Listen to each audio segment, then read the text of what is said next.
I'm going to stick to the period around about the end of the 1970s, early 80s, and tell you about my third national. Barclays were still stuck in Division 3. That would change not long after because they failed to send a delegate to the regional meetings and so got relegated to Division 4. But for the time being, they were in Division 3. It was 1979. Just passed my driving test. I was about to start travelling a lot more, trying different waters locally, certainly, and eventually further afield. And I was learning fast. One of the waters I was fishing a lot and that had been quite hard over the previous 2 or 3 years had been Breach Pond. And one of the methods on there was fishing fairly small, delicate wagglers, fishing on the drop with 3 or 4 number 8s down the line and little hooks, 22s, 20s, and picking up a few roach. Hard fishing, really. Up until 76, it had been a slaughter of these little tiddler roach and gudgeon. Most of those had died out, and suddenly it was that much harder fishing, trying to put a weight together and often doing well to get much over a pound. So with that in mind, I'd got picked for the Barclays Bank AA team, 3rd year running, to go and fish the Welland. I'd never seen the Welland. I'd read a lot about it. Ivan Marks was noted along with his likely lads for doing well on there, catching big weights of bream, fishing zoomers right across the river. And they'd also had some good weights of roach in the earlier in the 70s, around about 73. So we had again Howard Humphrey helping us as a coach, but this time we didn't go up and practice. Instead of the sort of weekend practice, myself and Neil Maidment just turned up the night before the match. I don't know whether we went up after work, but we got up to wherever we were staying. I can't honestly remember where it was. It might have been somewhere like Sleaford again, or Woodhall Spa, I don't know. But we got up there and met the rest of the team sort of halfway through the evening. Most of the rest of the team and Howard had been there an hour or two, and they'd been discussing tactics. And Howard was basically explaining that the way to pick up a few roach, because for very few of us would have a chance of catching bream, and you needed a lot of skill to catch Welland bream. Certainly not the sort of skills, we didn't have the sort of skills that the Leicester Likely lads had by a long, long way. And so he was saying that what you did was basically ping out some maggots, but instead of trying to keep them fairly tight, just spread them around. Not a lot of maggots, just spread them around and fish a light waggler with a little hook, just a few dusts down the line, exactly what I was used to on breach, except on breach I was fishing fairly tight, but this was just go round the swim, pick up a fish here. If you had a fish in one place, try somewhere else, just come back to it. It didn't feel right, but you should pick up a few roach, and you weren't looking for very big weights. There'd been a national, this was 1979, there'd been a first division national in 1977. It hadn't fished too bad. There were moderate weights all the way through, certainly better than the 1974 national, which Leicester had won, and that had been disastrous, really, very, very hard, with one section one with as little as 3 ounces and loads of blanks. It wouldn't be quite that bad, but it was going to be hard. And of course this was Division 3, not Division 1, so the standard of angling was going to be down quite a lot on that Division 1 event in 77. So wouldn't need a great deal of fish to do well. And this sort of tactical idea definitely chimed with me, but I can remember looking around the room and thinking, half these anglers don't know what Howard's talking about. They don't fish wagglers on the drop. They throw floats in and float fish, but they don't. On the drop fishing is a style that is quite active, casting out, waiting for it to drop, and then you don't leave it that long. And of course the Welland's extremely slow, or it certainly would be in the conditions that we fished it in. And the Welland was also quite weedy, and Howard said, don't worry about that, just keep the noise down, don't disturb your swim, and go out, don't fish too close in, go out and just spread a few maggots out there and just try it out. One little thing I'm going to mention, and Neil will love this. I can always remember Neil saying, oh, all I need is a 4-pound chub, and I thought, I might be all right on the Dorsets down, Neil, but the chance of you getting a 4-pound chub on the wide Welland in a national, you've got more chance of mermaids and porpoises turning up in your swim, to be honest.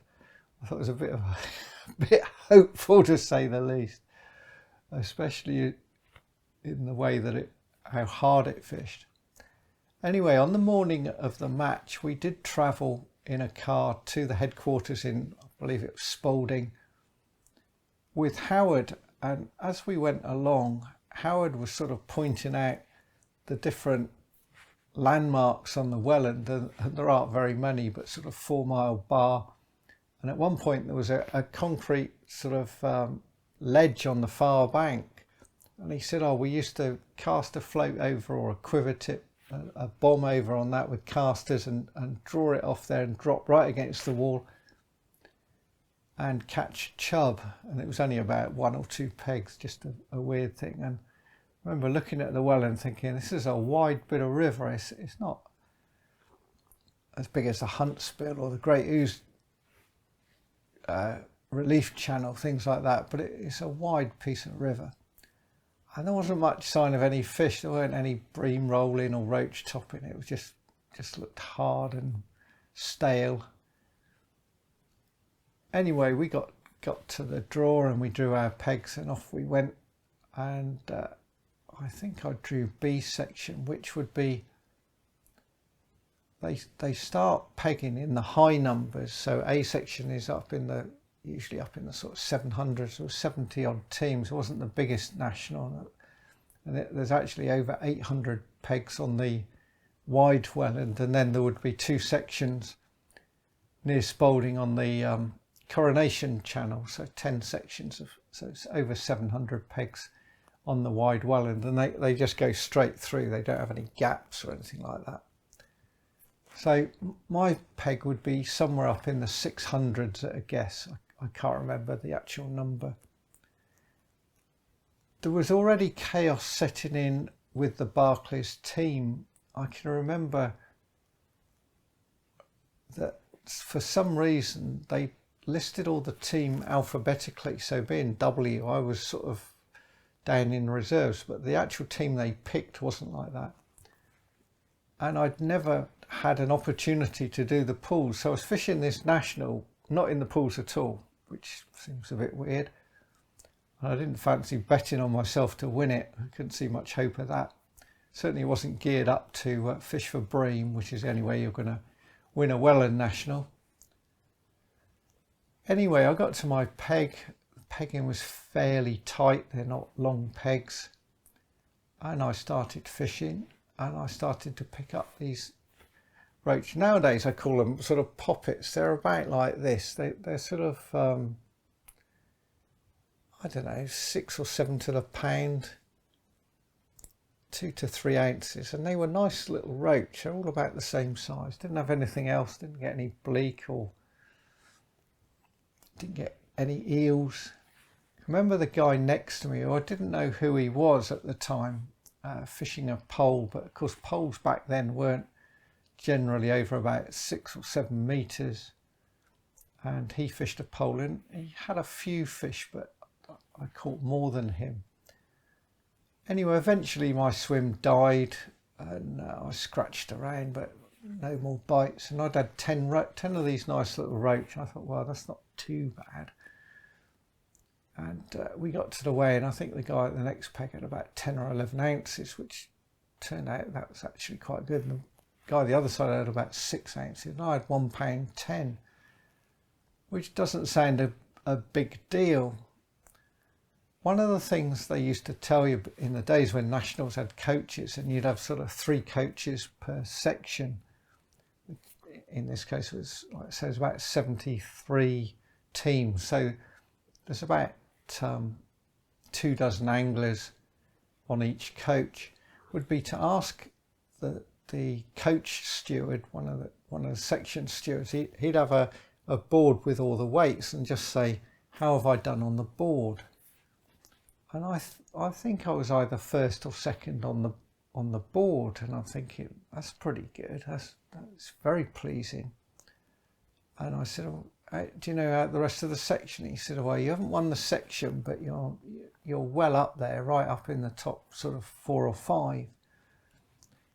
And as was often the case with Barclays in those days, I got back and I was pretty well top weight for the team. There was not much caught at all. Very few weights over a pound, mostly just a few ounces. And so it proved once again we were well down that national, in the sort of 2/3 of the way down. Now I mentioned that we hadn't done the pools, and that was a bit of a blow really, because I was 3rd in the section, so I missed out on picking up a few bob. Not a massive amount of money, but it would have been definitely worth having back in those days. Probably best part of a week's wages, even for 3rd in a section. And the angler on the next peg who fished the pole, it's only years later looking at the results properly, because I don't think I kept the results from back then. Found out it was Dave Vincent, who later fished for England, and back then he was fishing for Leatherhead, who were one of the teams who were aspiring to do well in the national, but I don't think they did very well that day. Probably a lot better than we did though. So the Welland proved to be a hard taskmaster. I could hold my head high with a scratched weight. Looking back with hindsight, I think I could have done a lot better, maybe got a bit braver towards the last hour and gone out further on a bigger waggler or cast further. Maybe picked up some more fish, I don't know. It was certainly a tough section. £2.15 won that section. It was the worst section. About £2 was second. I had 110, and there weren't many weights over a pound, so it's like 70 odd anglers. The overall weights were a bit bigger, but there certainly weren't. I don't think there was a single bream caught in my section, so it was pretty rubbish. Until next time, that's it for now, and goodbye for now.